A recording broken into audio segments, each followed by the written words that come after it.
하나님 감사합니다. 읽은 하나님의 말씀이 우리의 심령 가운데 온전히 깨달아지고 새겨지게 하여 주시옵소서. 하나님 앞에 말씀의 둔한 자가 아니라 말씀의 지혜로운 자가 되어 이 말씀으로 승리하는 우리 모든 성도들이 되도록 주님 축복하여 주시옵소서. 예수님의 이름으로 기도드리옵나이다. 아멘.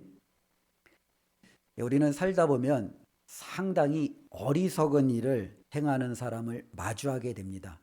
말도 안 되는 일을 내 앞에서 짠 하고 펼친 거죠.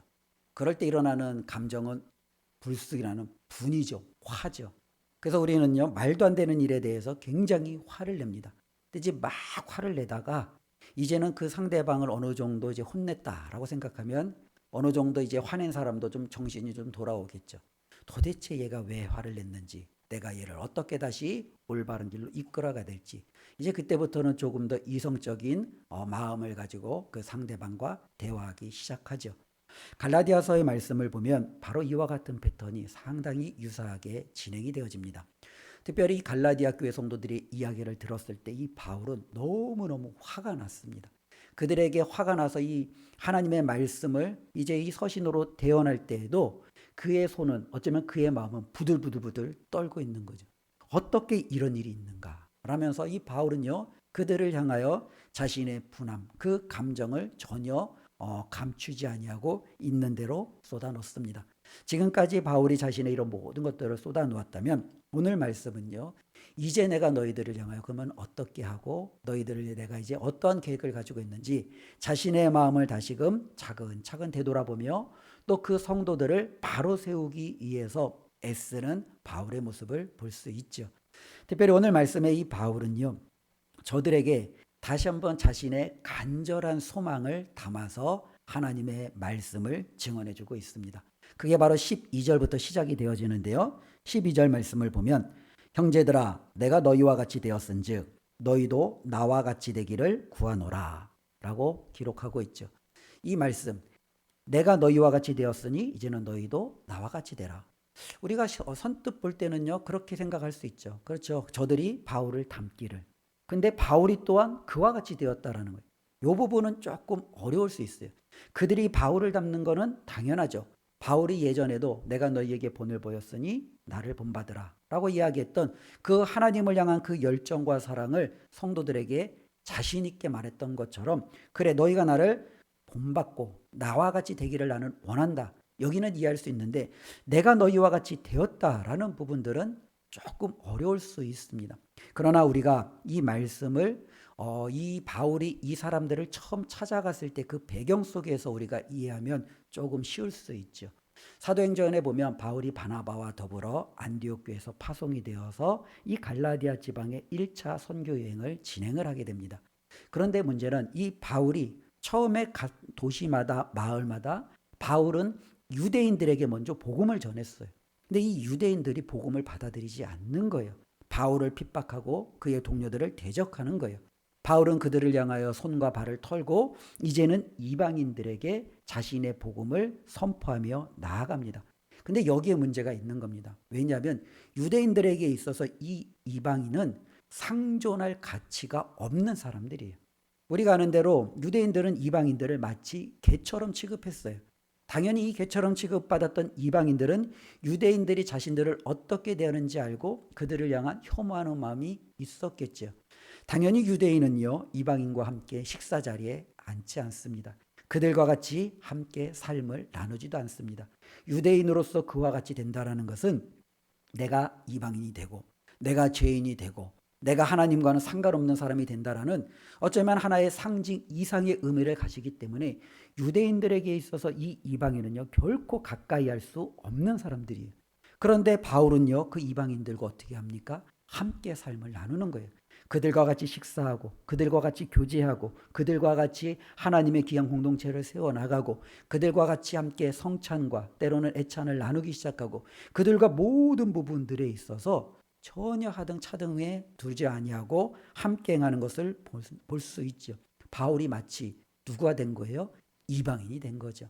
즉 바울은 그래서 12절에 내가 너희와 같이 되었은즉 즉 이방인이라 할지라도 나로 너희와 똑같이 너희와 함께 밥 먹고 너희와 함께 생활하고 너희와 함께 삶을 나누었던 것처럼 이제는 바울이 그들에게 뭐라고 말합니까? 바로 너희도 이제는 나와 같이 되기를 원한다라는 거예요. 여기서 나와 같이 된다라는 것은 이 바울이 실질적으로 복음을 전할 때 바울은 세상 사람들이 박수칠 만한 삶이 아니었어요. 복음을 전하다가 그는 매를 맞기 시작하고 복음을 전하다가 그는 유대인들에게 끌려가 돌에 맞아 죽기까지 고통을 당하기도 하고 그는 복음을 전할 때마다 그 주위에 얼마나 많은 사람들이 이 바울을 향하여 온갖 조롱과 핍박을 당했는지 이 누구보다도 잘 알고 있었던 게 바울로 하여금 이 복음을 전해받았던 이 갈라디아 교회 성도들이에요.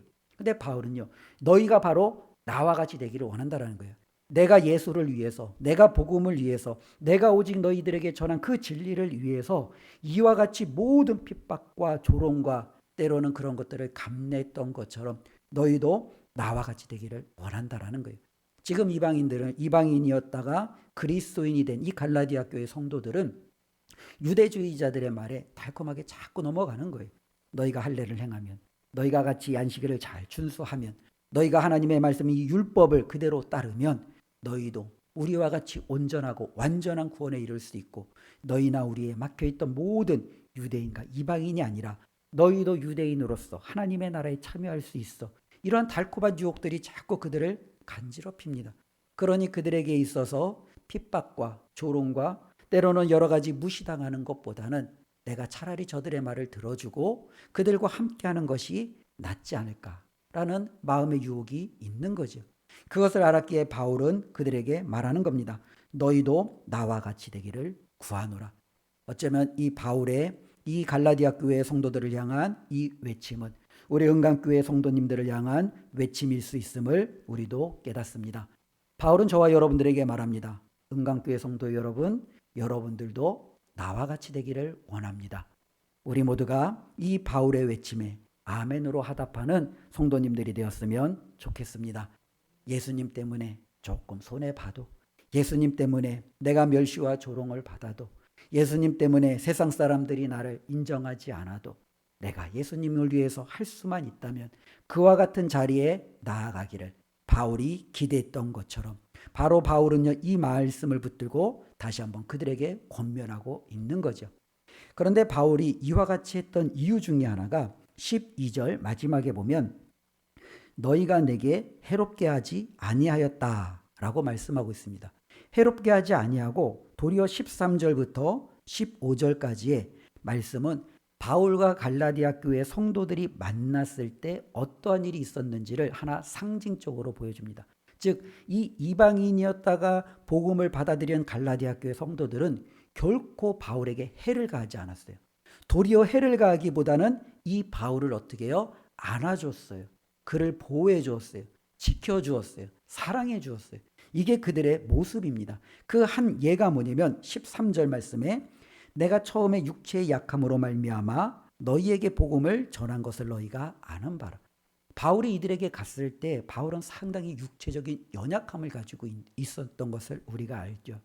우리가 아는 대로 바울은 자신 있게 복음 사역을 하는데 이 육체의 가시 때문에 하나님 앞에 기도했다고 하잖아요. 3번 나아가 기도했지만 이 육체의 가시에 제함을 받지 못했어요. 그래서 많은 사람들이 도대체 이 바울은 어떤 육체의 가시를 가지고 있었는가 이런저런 이야기를 많이 합니다. 어떤 사람은 간질이었다. 어떤 사람은 뭐 시각 장애인이었다. 이런 많은 얘기를 하는데 그중에 좀 가장 좀 근접한 2가지를 보면 하나가 이 시각장애인 쪽이 맞아요. 그쪽이 하나가 뭐냐면 아마 당시에 풍토병이었던 이 말라리아를 아마 이 바울이 앓지 않았을까. 근데 저도 말라리아병을 잘 모릅니다. 근데 이제 그 말라리아병 중에 특징 중에 하나가 이제 색을 구별하는 것을 시각적으로 제한하고 그리고 또한 이제 결국에는 좀 급하면 이게 눈에 실명까지 이르는 그와 같은 병을 가지고 있다라는 겁니다. 그것이 조금 이렇게 많은 이제 성경적인 연구하는 사람들이 지지하는 것 중에 하나가 바울은 이 하나님의 말씀을 서신으로 남길 때 거의 대부분 옆에 있는 다른 누군가가 대피를 합니다. 즉 바울이 직접 눈이 좋으면 바로 글을 쓰겠죠. 뭐 바빠서 안 쓸 수도 있지만 바울은요 끊임없이 누군가가 거의 대피하며 하나님의 말씀을 그의 교회에 전하는 것을 볼 수 있죠. 또 하나의 근거가 바로 오늘 15절 말씀이에요. 15절 말씀 중간에 보면 너희가 할 수만 있었더라면 너희의 눈이라도 빼어 나에게 주었으리라. 즉 바울이 눈이 나빴으니까 아마 그들 중에는 바울을 사랑하는 마음으로 내가 정말로 내 눈 빼어서 하나라도 바울에게 줄 수 있다면 줄 수 있을 만큼 그 바울을 사랑하지 않았을까라는 하나의 그 육체의 가시를 추측하기도 합니다. 그러나 또 하나는요, 이 갈라디아 지방을 바울이 돌아다니면서 복음을 증거할 때 수많은 박해와 어려움이 있었습니다. 그 중에 하나가 뭐냐면 사도행전 14장에 보면 이 바울이 돌에 맞습니다. 근데 이 돌에 맞아 그 바울이 거의 사람들이 볼 때 죽었다라고 판단을 합니다. 그래서 이 바울을 내다 버리죠. 그 내다 버린 사람들이 떠났을 때 이 바울이 이제는 털고 일어나서 다시 주님의 복음을 전하러 갔다고 합니다. 돌에 맞으면 어떻게 될까요? 안 맞아봐서 그죠? 예, 상상만 좀 해보겠죠. 끔찍하지 않을까요? 그렇죠? 예, 돌 하나 맞으면 그것도 죽을 만큼 맞으면 여기저기 깨지고 터지고 그죠? 아마 엄청나요.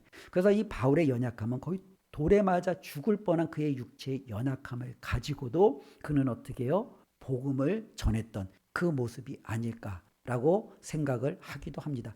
어찌되었든 바울은 그렇게 육체의 연약함을 가지고 복음을 가지고 나아갔어요. 우리 한번 생각해 보세요. 뭐 잘 차려입고 멋있는 몸으로 또 아름다운 외모로 와서 복음을 전해도 좀 들을까 말까 한데 거의 죽단한 사람, 때로 만약에 눈이 안 보인다면 자신의 어쩌면 앞가림도 잘 못하는 그와 같은 사람이 와서 이 복음을 전할 때 그것이 얼마나 우리에게 쏙쏙 들어오겠습니까? 무시하기 쉽겠죠. 야, 참 너 비참하다. 너 몸이나 잘 챙겨라.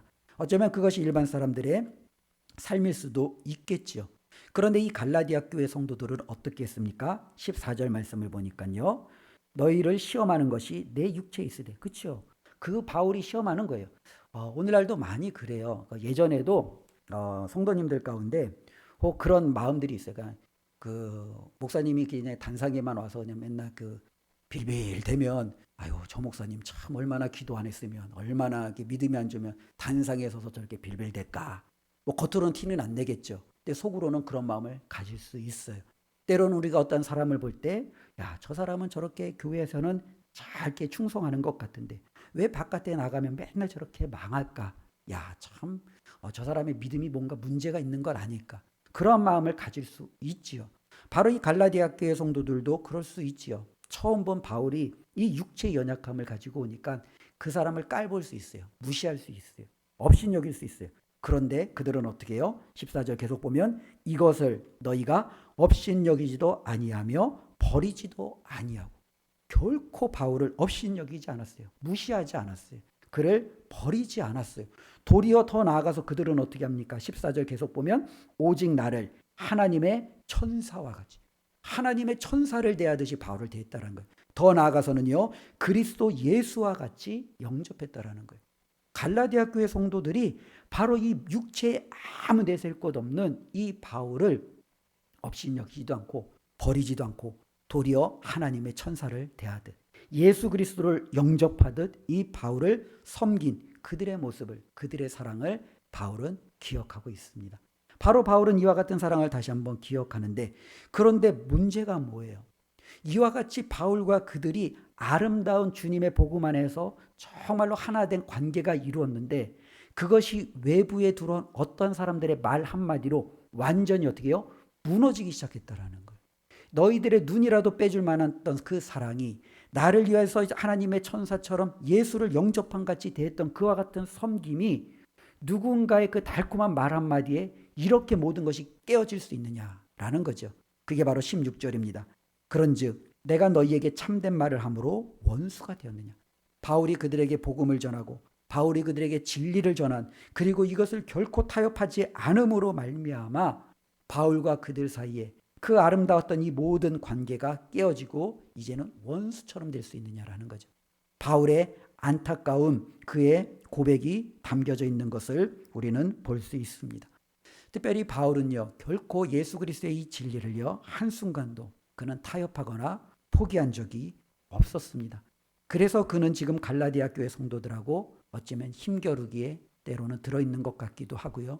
때로는 수많은 유대주의자들과 그는요, 대적하며 부딪히기도 합니다. 그가 조금만 손을 잡아주면, 그가 한 걸음만 뒤로 물러서주면 모든 것이 원만하게 잘 될 터인데, 바울은 결코 참된 말에서 진리를 전하는 것이 있어서 그는 결코 한순간도 타협하지 않았다라는 겁니다. 바로 그것이 너와 나 사이에 이 아름다운 사랑의 관계를 깨뜨려 원수 맞는 것으로 만들 수 있느냐. 바울의 답답한 그 심정을 우리는 볼 수 있습니다. 그러면 바울은 다시 한번 이것을 현 상황을 직시하면서 왜 이와 같은 일이 일어났는지 내가 보건대 너희도 좀 한번 나의 관점으로 살펴보라는 거예요. 지금 이 갈라디아 교회 성도들은요, 눈의 시각이 완전히 바뀌어져 있는 거죠. 처음 바울을 만났을 때는 복음의 시각을 가졌다면, 이제는 유대주의자들이 그들 가운데 들어왔을 때는 이 복음과 유대주의자들이 갖고 있었던 율법이 섞여서 그들이 세상을 바라보기 시작하는 거예요. 그래서 바울은요, 그들이 도대체 무슨 의도를 가지고 왔는지 한번 살펴보라는 겁니다. 그게 바로 17절입니다. 그들이 너희에게 대하여 열심 내는 것은 좋은 뜻이 아니요 오직 너희를 이간시켜 너희로 그들에게 대하여 열심을 내게 하려 함이라 라고 바울은 말하죠. 즉 너희들과 내 사이가 이렇게 끊어진 것은 바로 너희와 내 사이에 끼어든 이 유대주의자들의 속임에 너희가 넘어갔기 때문이라는 거예요. 너희들이 그것에 넘어갔기 때문에 너희와 나 사이가 이렇게 끊어지고, 이 끊어진 것을 넘어서 너희가 진리를 벗어나 다른 복음을 지금 쫓고 있다라는 바울의 객관적인 그 시각을 증거해주고 있습니다. 특별히 이와 같은 일들은요, 우리 주위에도 종종 일어나요. 많은 사람들이 교회에 오면서 불평을 해요. 불평하는 것 중에 제가 많이 들어본 것 중에 하나가 뭐냐면, 이 교회는 정말로 사랑이 없어 라고 얘기해요. 이 교회는 정말로 관심이 없어 라고 얘기해요. 이것이 많은 사람들의 마음을 굉장히 아프게 하고 신앙의 첫걸음을 내딛는 사람들을 힘들게 합니다.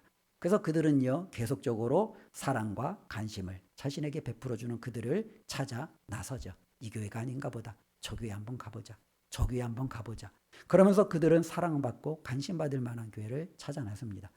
예전에 병원에 입원했던 한 성도님이 갑자기 병원에서 퇴원한 후에 이단 교회에 출석하게 되는 거예요. 그 출석하게 된 원인을 나중에 알게 봤더니, 이단들이 이제 예전에는 이제 코로나 이전에는 교회에 병원에도 그 외부인들이 자주 다녔잖아요. 그러니까 이제 병원에 입원해 있는 사람들에게 가서 뭐 전도도 하고 이제 이런 것들을 많이 합니다. 그러다가 이제 그 성도가 입원한 것을 본 이후로 그 성도에게 엄청나게 잘 섬겨준 거예요. 그러니까 그 성도가 입원해 있는 내내 감동한 거예요. 교회에서는 딱 한 번 왔다 갔는데 저들은 매일 와갖고 기도해주고, 때로는 자신의 필요가 무엇인지 살펴봐주고, 때로는 자신을 위해서 옆에서 말동무가 되어주고, 이와 같은 것들이 너무 그 성도에게는 크게 다가온 거예요. 야, 내가 교회에 굳이 나갈 필요가 있냐? 어차피 여기도 교회인데. 그러면서 이제 그 성도님은 어쩌면 그 이단으로 알고 있음에도 그 교회에 출석하며 나아갔습니다. 어쩌면은요, 이 이단들이 가지고 있었던 그와 같은 모습이 지금 갈라디아 교회를 유혹하고 있는 유대주의자들의 모습하고 거의 비슷해요.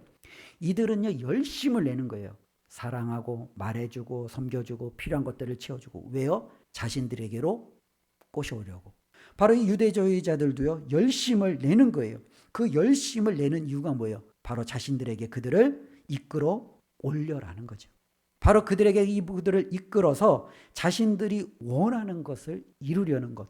이게 바로 유대주의자들의 갈라디아 교회에 침투해서 그들 가운데 나타났던 삶의 모습이라는 겁니다. 바울은 여기에서 다시 한번 분명하게 하나의 선을 긋습니다. 열심이 나쁜 건 아니라는 거예요. 그런데 이 열심이 잘못된 방향으로 서 있을 때 그 열심은 굉장히 위험하다라는 거예요. 이것을 다시 한번 바울은 우리에게 지적해주고 있습니다. 바울은 이것을 자신이 몸소 체험했던 사람이에요. 그가 예수 그리스도를 알기 전에도 그는 하나님을 향하여 어마어마한 열심이 있었던 사람이에요. 근데 방향이 잘못되니까 예수 그리스도를 믿는 자들을 잡아다가 죽이는 일에 앞장섰던 사람이 바울이었어요. 바울은 예수 믿고 나서 열심이 생겼던 사람이 아니에요. 그는 그 이전에도 하나님에 대한 열심이 누구보다도 투철했던 사람이에요. 방향이 잘못되니 많은 사람들을 잡아 죽이는 하나님의 대적자가 되어 있었던 거죠. 그러나 그가 예수님을 믿고 좋은 하나님이 원하시는 진리에 열심히 있을 때는 이제는 완전히 바뀌는 겁니다. 그런데 지금 이 유대주의자들은요, 그 열심히 바로 바울과 이 성도들을 이간시켜 이 성도들을 자기들에게로 끌어오는, 이게 바로 목적이죠. 이건 결코 좋은 목적이 아니죠. 바울은요, 이들을 교회를 향하여 열심히 있어요. 바울의 열심의 목적은 뭐예요? 어떻게 해서든지 이들에게 올바른 진리를 선포해서 이들이 예수 그리스도를 향한 그 믿음 안에서 떠나지 않도록, 주님을 향한 그 믿음이 더욱더 견고해지도록 하나님이 이들에게 주신 그 귀한 사명을 어떤 순간이 있어도 감당하여 하나님 나라에 있을 때 이들이 큰 상금 얻도록 그들을 힘써 돕는 게 바울의 열심이었습니다. 바로 바울은 이와 같은 일들을 분명히 하는 거예요. 그래서 18절 말씀이 바울이 다음과 같이 말하는 거죠. 좋은 일에 대하여 열심으로 사모함을 받음은 내가 너희를 대하였을 때뿐 아니라 언제든지 좋으니라. 그렇죠? 저와 여러분들이 좋은 일에 대해서, 진리에 대해서, 참된 것에 대해서, 하나님이 기뻐하시는 것에 대해서 열심히 있는 것은요, 언제든지 좋은 겁니다. 그러나 하나님에 대하여 반하는 것에 대해서 열심을 내는 것은 결코 옳지 않다라는 것을 다시 한번 바울은 저들에게 확인시켜주고 있습니다. 그래서 바울은요, 여기까지 말한 후에 저들과 바울 사이가 이렇게 깨어지고 끊어지고 이제는 저들 가운데 복음의 모든 그 진리까지 다 허물어져 있어요. 한번 생각해 보십시오. 바울과 바나바는 목숨을 걸고 한 번도 가보지 못한 갈라디아 지방 곳곳을 다니며 하나님의 복음을 전했어요. 때로는 돌에 맞아 죽을 뻔하기도 하고 이런저런 질병에 걸리기도 하고 때로는 유대인들이 그를 향하여 협박과 이방인들이 그를 끌어다가 투옥시키기도 하고 그럼에도 바울은 굴하지 아니하고 복음을 전했어요. 그리고 그 복음의 열매가 갈라디아 교회 곳곳에서 아름다운 교회로 세움을 받아졌습니다. 그리고 이제는 그 교회가 더욱더 힘을 내어 하나님 앞에 아름답게 드려지는 그 열매를 기대하고 있는데 갑자기 들려온 소식은 이 교회가 유대주의자들, 특별히 율법을 가지고 있는 다른 그리스도인들에 의해서 정말로 다른 복음을 따른다. 예수 그리스도의 복음을 저버리고 그들이 예전에 있는 그 어린 초등학문으로 돌아가고 있다라는 그와 같은 말을 그가 듣고 있어요. 즉 바울을 만나기 그 이전으로 돌아가는 거죠. 아마 바울의 마음은 굉장히 무너졌을 거예요. 모든 남자들에게 아마 가지고 있는 모든 남자는 아니죠. 군대 갔다 온 남자들, 남자들에게 가지고 있는 하나의 트라우마가 있어요. 무슨 트라우마죠? 군대에 재입대하는 거예요. 이건 군대를 갔다 온 남자들에게는 어마어마한 트라우마예요. 상상도 못해요. 내가 군대를 어떻게 전역을 했는데 다시 나를 군대로 끌고 가? 이게 꿈에서든 아니면 어떠한 상황이든 이 모든 남자에게는 이 군대를 재입대한다는 것은 상상 못할 엄청난 트라우마예요. 아픔이에요. 근데 이것을 만약에 다시 한번 처음부터 해라 그러면 과연 할 수 있을까요? 못하죠. 저도 예전에 한번 생각해 보세요. 1억 줄게 군대 다시 갔다 와. 너 1억 갖고 너가. 그렇게 얘기를 했죠. 그럼 2억 줄게 갔다 와. 너 2억 받고 너가 갔다 와. 혼자 얘기하는 거예요. 군대를 그만큼 가기 싫은 어쩌면 그와 같은 마음이죠. 그런데 이것이 너무 힘든 것을 알기 때문에 그렇습니다. 근데 군대뿐만 아니라 우리의 일상도 그래요. 대학생들이 이제 뭐 중간고사, 기말고사 되면 열심히 레포트를 쓰잖아요. 보고서를 쓰잖아요. 정말로 많은 책을 읽고 참고를 자료해서 해서 이제는 열심히 그 레포트를 밤새서 며칠 동안 해가 그걸 썼어요. 근데 만약에 어느 순간인가 프로그램이 오류가 나서 그 모든 것이 확 다 날아가 버렸어요. 마음이 어떨까요? 열심히 회사에서 한 프로젝트를 가지고 맡은 팀장이 되었어요. 그 팀장이 정말로 팀원들과 참 잘 준비했어요. 그래서 너무 멋지게 아름답게 세워나갔어요. 그리고 이제 이거를 발표하는 일만 남았어요. 그런데 갑자기 준비했던 이 모든 것들이 한순간에 다 날아간 거예요. 당장 발표해야 되는데 그 발표해야 될 그 팀장은 그 마음이 어떨까요? 아마 억장이 무너지겠죠. 내가 이것을 다시 할 수 있을까? 내가 이것을 정말로 내가 또 다시 한번 세워나갈 수 있을까? 너무너무 큰 아픈 감정이 그들 가운데 있겠죠. 지금 바울은 그거예요. 내가 정말로 이렇게 목숨 걸고 심혈을 기울여 이 아름다운 이 교회를, 갈라디아 교회를 정말로 세웠는데 그들이 여지없이 무너졌어요. 내가 이것을 다시 세울 수 있을까? 내가 이것을 다시 한번 하나님 앞에 온전히 이 교회를 아름답게 드릴 수 있을까? 바울은 굉장히 그것이 두렵고 힘들다는 것을 알았어요. 그런데 바울은요, 결단합니다. 19절 말씀 우리 함께 읽겠습니다. 나의 자녀들아 너희 속에 그리스도의 형상을 이루기까지 다시 너희를 위하여 해산하는 수고를 하노니. 예, 바울이 뭐라고 합니까? 다시 나는 너희를 위해서 수고하겠다라는 거예요. 아무리 큰 고통도 해산하는 수고와 같지 않다라고 많은 분들이 말씀을 나눕니다. 바울은요, 이 갈라디아 교회를 다시 세우는 것이 얼마나 큰 고통인지를 그는 알고 있어요. 그게 해산하는 수고와 만큼 크다라는 것을 알고 있어요. 차라리 포기하고 다른 지역에 새롭게 시작할 수도 있겠지요. 더 잘 세워지는 교회에 더 힘을 실어줄 수도 있겠죠. 그런데 바울은요, 다시 한번 너희를 위해서 내가 해산하는 수고를 다짐한다라고 말씀하고 있습니다. 왜 그렇습니까? 바울의 목적은 분명하기 때문에 그래요. 유대 그리스도인들이 자신들에게로 이방인 그리스도인들을 끌어오는 것이 목적이라면 바울의 목적은 내가 아니라 저들을 어떻게 해서든지 예수 그리스도의 앞으로 끌고 가는 것이 바울의 목적이기 때문에 그렇습니다. 그래서 바울은 19절 방금 읽은 것처럼 너희 속에 그리스도의 형상이 이루기까지 너희가 예수 그리스도를 온전히 붙들고 그분의 모습이 너희의 삶 가운데 나타날 때까지 너희들이 정말로 결코 예수 그리스도를 포기하지 아니하고 너희의 믿음과 삶이 그분을 향하여 온전히 세워질 때까지 나는 이 해산하는 수고를 다시 하겠다라는 겁니다. 이것이 바로 바울이 고린도 교회를 향한 그의 바람이었습니다. 그리고 이 바람은 하나님께서 오늘날 많은 그의 성도들을 향한 하나님의 바람인 줄로 믿습니다. 우리가 먼저 이와 같이 좌우로 치우치지 아니하고 하나님을 향하여 예수 그리스도를 향하여 똑바로 나아가는 진리 안에 있는 믿음으로 굳건히 세워지기를 바랍니다. 그리고 나아가서 우리 주위를 이제 한번 되돌아보시고 우리 주위에 보면 이렇게 갈라디아 교회 성도들처럼 어쩌면 쓰러져 있고 넘어져 있는 사람들이 있을 수 있겠죠. 예전에 참 교회에 대해서 열심히 했는데, 예전에 참 사랑이 많았는데, 예전에는 참 믿음이 많았는데, 바울이 얘기하는 것처럼 너희가 이전에는 나를 향하여 얼마나 많은 사랑과 헌신을 보였느냐. 그렇게 이 과거를 회상했던 것처럼 우리도 우리 주위에 보면 과거에 회상할 때 참 믿음과 삶이 좋았던 분들이 떠올리지 않겠습니까? 그들을 다시금 예수 그리스도께로 인도하는 일에 우리가 이 바울처럼 해산하는 수고를 하고자 결단하고 하나님 앞에 우리의 삶을 드리는 그러한 삶이 되었으면 좋겠습니다. 바울은 20절에 다음과 같이 말합니다. 내가 이제라도 너희와 함께 있어 내 언성을 높이려 함은 너희에 대하여 의혹이 있음이라.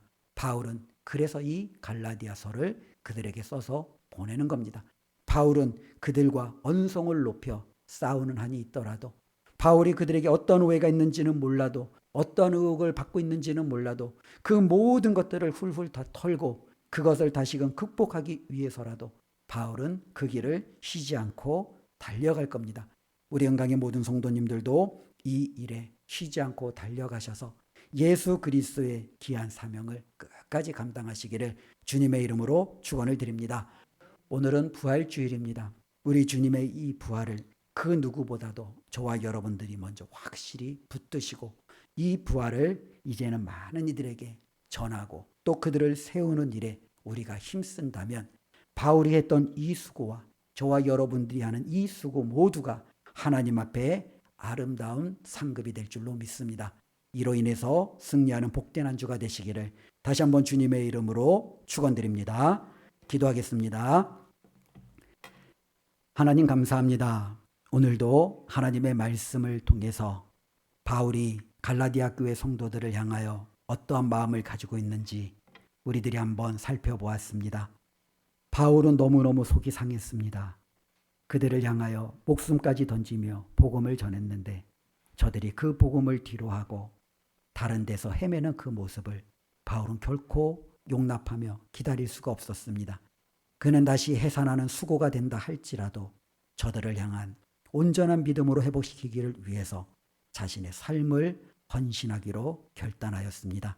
하나님, 우리는 어떠합니까?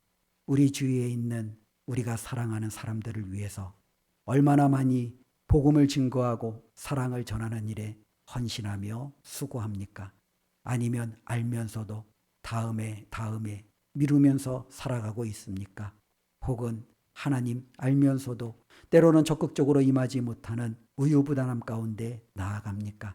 하나님, 다시 한번 이 말씀을 통해서 그 하나님의 놀라운 진리를 알고 있는 우리가 이 진리를 증거하고 전하는 일에 주저하지 않게 하여 주시고 앞장서서 하나님의 뜻을 이룰 수 있도록 주님 도와 주시옵소서. 먼저 우리의 삶 가운데 그리스도의 형상이 이루어지게 하여 주시고 그 형상을 다른 모든 사람들이 이루기까지 우리도 수고하는 일에 최선을 다하도록 주여 도와 주시옵소서. 예수님의 이름으로 기도드리옵나이다. 아멘.